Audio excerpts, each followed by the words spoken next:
usap-usapan ngayong araw talagang tungkol dito sa paglabas na ng mga pangalan nila Bato. Pangalan nila Bato, nila Bongo, Aguirre, si Lapinha, walo yung pinangalanan ngayon. Kaya lahat ng mga balita ngayon tungkol doon. Ha? Ha? Parang nakikinikinito ko, di magtatagal, magre-reunion na ang tatlo Si Duterte, si Bato at si Bongo. Siguro, sa parte rin ni Duterte, kung hindi naman pagbibigyan ang kanyang interim release, lahat ng ginawa ni Kaufman, unfit to stand trial, kadidesisyon lang ng pre-trial chamber, denied na naman yung appeal niya. Wala. Talagang si Duterte, hindi pinagbibigyan ng pre-trial chamber na makalaya. Kung ano-ano nang ginamit ni Kaufman na rason mayroon na daw bansa na willing tumanggap kay Duterte. Wala, hindi 'yun. May resolusyon na yung Senado ng Pilipinas. Wala rin 'yun. Tapos may mga rally-rally pa yung mga Duterte supporters doon sa The Hague, sa ICC. Wala rin 'yun. Kaya siguro sa parte ni Duterte, nakikita niya na mukhang doon na siya doon na siya talaga matatagalan talaga siya doon. Baka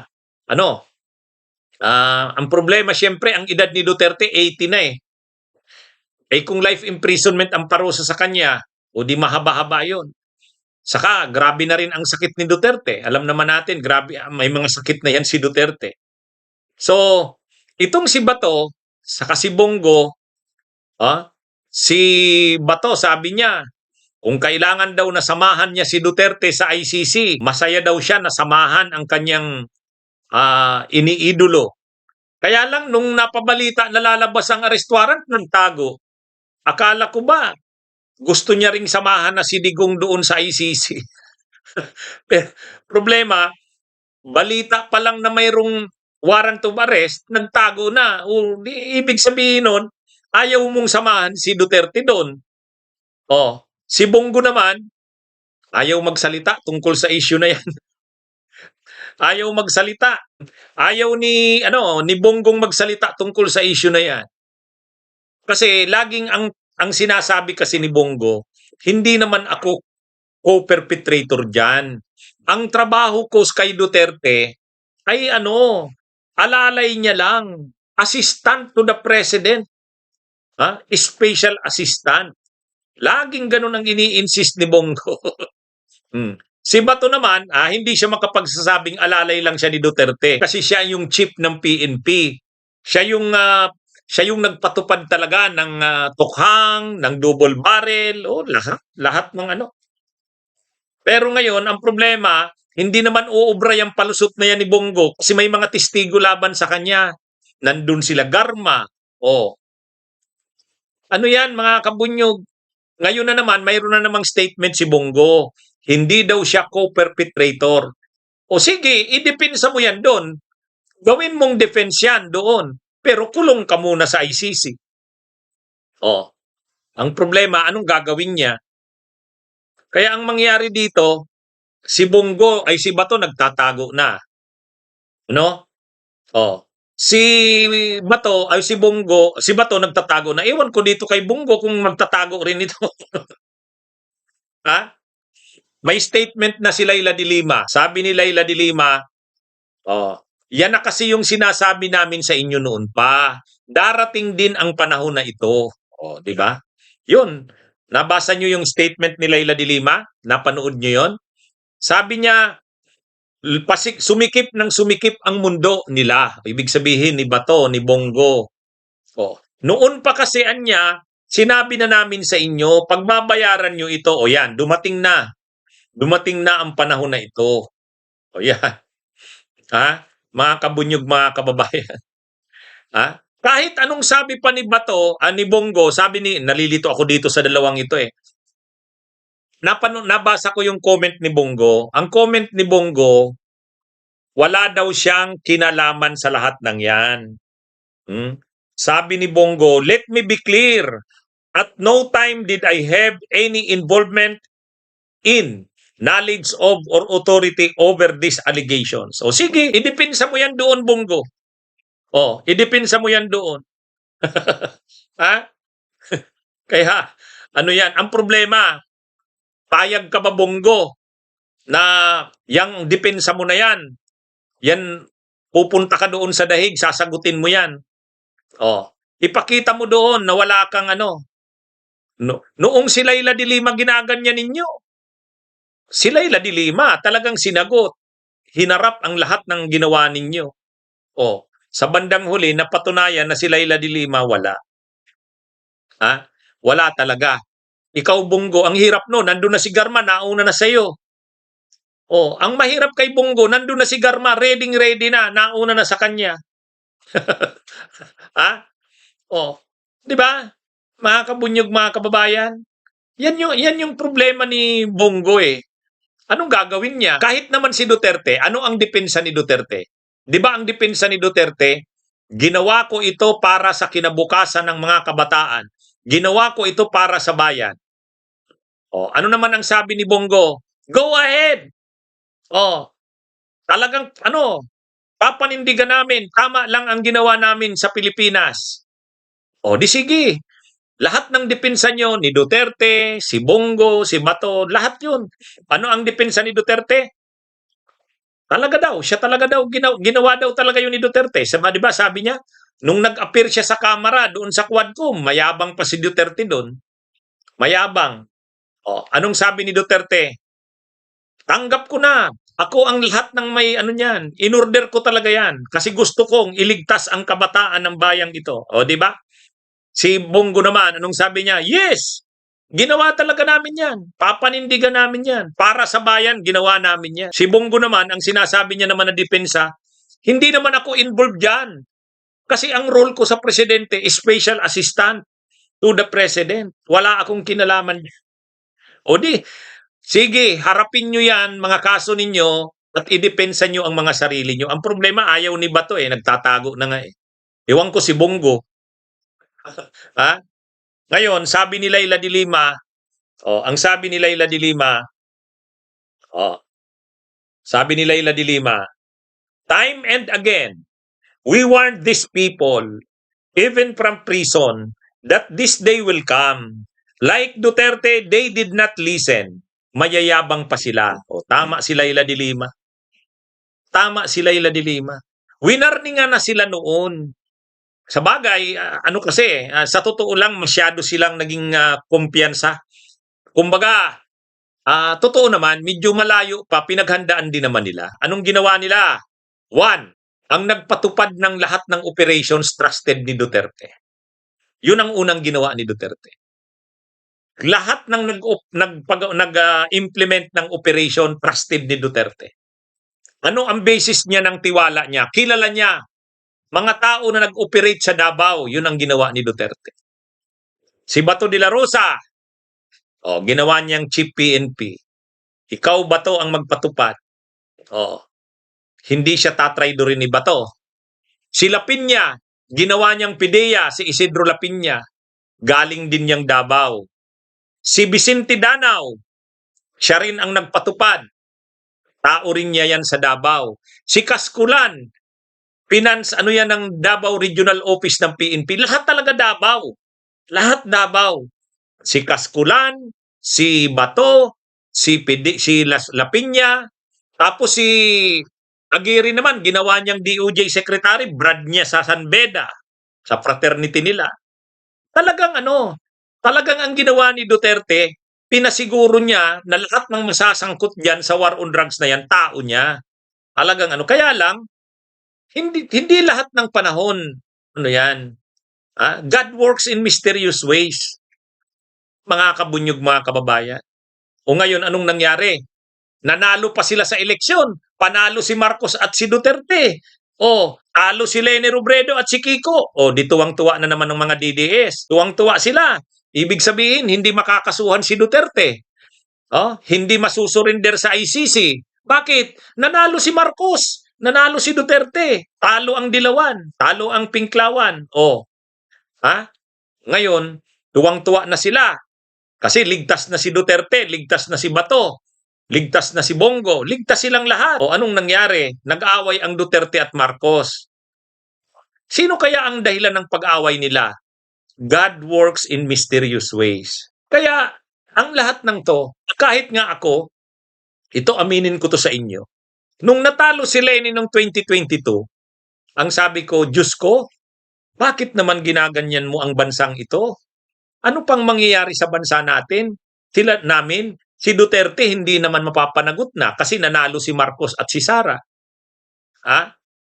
Paano na yan? Wala man lang. I-invoke mo na yung top 1 at top 3. O sige nga. Hindi pwedeng arestuhin si Bongo kasi top 1. Hindi pwedeng arestuhin si Bato kasi top 3. Ganun ba yun? Di ba? Mga kabunyog, hindi, sa totoo lang. Nung natalo si Leni Robredo noong 2022, sabi ko wala. Hindi talaga mapapanagot sila Duterte nito. Tapos bigla nag-away ang Duterte at Marcos. Ano? Anong nangyari? Nung nag-away yung Marcos at Duterte, sabi na naman nila Bato kay PBBM, Mr. President, i-commit nyo. Talaga bang hindi kayo magko-cooperate sa ICC? Sabi naman ni PBBM, we will not cooperate with the ICC. Hindi na tayo member ng ICC. Okay, tuwang-tuwa si Bato. Kasi sinabi na ni PBBM, hindi magko-cooperate sa ICC. Sumunod naman, tinanong na naman si Rimulya. DOJ Secretary Rimulya, ano bang stand mo sa ICC? Sabi naman ni ni Boyeng Rimulya, we are no longer a member of the ICC. We will not cooperate with the ICC. Di ganon. Tuwang-tuwa si Bato. Tuwang-tuwa si Bato. Kasi ang assurance, hindi magko-cooperate sa ICC. Ang problema, lumalalim ang away ng Marcos at Duterte. Kasi sila Sara Duterte din, grabe na ang atake kay Marcos. Yung yabang ng Duterte hindi nawala. Binibira ng binibira sila Marcos, binibira ng binibira si First Lady, binibira ng binibira si Romualdez. Habang binibira nila ng binibira si Marcos, si Romualdez, ang First Lady, lumalalim ang away nila. Hanggang sa unti-unti, nagko-cooperate na ang gobyerno sa ICC. Pinapapasok na yung mga investigador. Diba? Nagsabi na si Trillanes, pumapasok na sa Pilipinas ang mga investigador. Kaalis lang noong December. Tinanong na naman ni Bato. Anong na naman si Bato? Kasi senador siya. Pakikumpirma nga kung talagang totoo na pumasok na dito ang ICC. Sabi naman nila, Boyeng Rimulya, hindi namin makumpirma, hindi rin namin ma-deny. Nag-iiba na yung tono, nag-iiba na unti-unti. Tapos nagsabi na si Trillanes. Sabi ni Trillanes, pag lumabas ang arrest warrant ng ICC, magko-cooperate ang Pilipinas sa Interpol. Kasi hihingi ng tulong ang Interpol eh. Ang ICC naman hihingi ng tulong sa Interpol. Hindi na naman niniwala si Bato. Sabi na Bato, go ahead Mr. Trillanes, make my day. Natatawa lang si Trillanes. Ang problema, nung lumabas yung arrest warrant, ayun na nga, inaresto na si Duterte, diretso na sa ICC. Nabigla sila Bato. Nabigla sila Panelo. Nabigla sila Sara. Lahat sila nabigla. Hindi sila makapaniwala. Ganun pala katindi. Ganun pala katindi. Kahit si Atty. Martin Delgra, ganun ang sinabi. Sabi ni Atty. Martin Delgra, hindi namin ini-expect yun eh. Pagbaba namin galing Hong Kong, nandun na pala sila Torre. Tapos sinisindak pa nila si Torre, di ba? Sinisindak nila si Torre. Kahit si Duterte, binablap si Torre. Nagpablap ba si Torre? Hindi. Hindi nagpablap si Torre. Kaya ngayon, may bali-balita pa lang na may arrest warrant si Bato. Takot na si Bato, nagtago na. Nagtago na si Bato. Kahit nung una, ang sabi ni Bato, wala naman sa akin problemang mapunta sa ICC kasi mabuti nga yun, makakasama ko na si Duterte. Pero nung napagbabalitaan na may arrest warrant, nagtago na si Bato. Si Bongo tahimik lang. Tahimik lang si Bongo. Pero sinasabi na rin natin, si Bongo ay kasama. Kasama si Bongo. Sigurado yan, 100% tayo, di ba? Ngayon, lumabas na nga ang mga pangalan. Pinangalanan na talaga. Sino ang mga nasa pangalan? Yung mga pinagkatiwalaan ni Duterte na mga galing sa Davao. Yun yung mga tao niya galing Davao, sila Piña, Kaskulan, Danau, Bato, Bongo, lahat Davao. Lahat Davao. Actually, pati yung national network na nag-implement ng mga pagpatay, mga high value targets, sila Riena Garma, mga Davao din, mga tao ni Duterte sa Davao, sila Leonardo. Kaya mga kabunyog, mga kababayan, ha? Kaya ano ito, ngayon, si Duterte, si Bato at Bongo, malamang magre-reunion na ang mga ito eh. Si Duterte siguro naiisip niya, hindi na rin lang ako makakalabas dito. Pag dumating, sana makarating na dito si Bato at si Bongo. Kaya lang si Bato, sabi niya lang nung una, okay siyang pumunta na doon sa Dahig. Kaya lang, mukhang hindi naman talaga siya okay pumunta doon eh. Kasi nung lumalabas na ang arrest warrant, nagtatago na siya eh. Ay kung gusto niya talagang pumunta doon samahan si Duterte, hindi siya magtatago, di ba? Si Bongo, naiiyak din si Bongo, namimiss niya na raw si Duterte. Pero kung totoo nilang namimiss nila si Duterte, okay sa kanila na arestuhin sila, dalhin na doon. Parang samahan na nila si Digong doon. Total, hindi naman nag-grant yung interim release.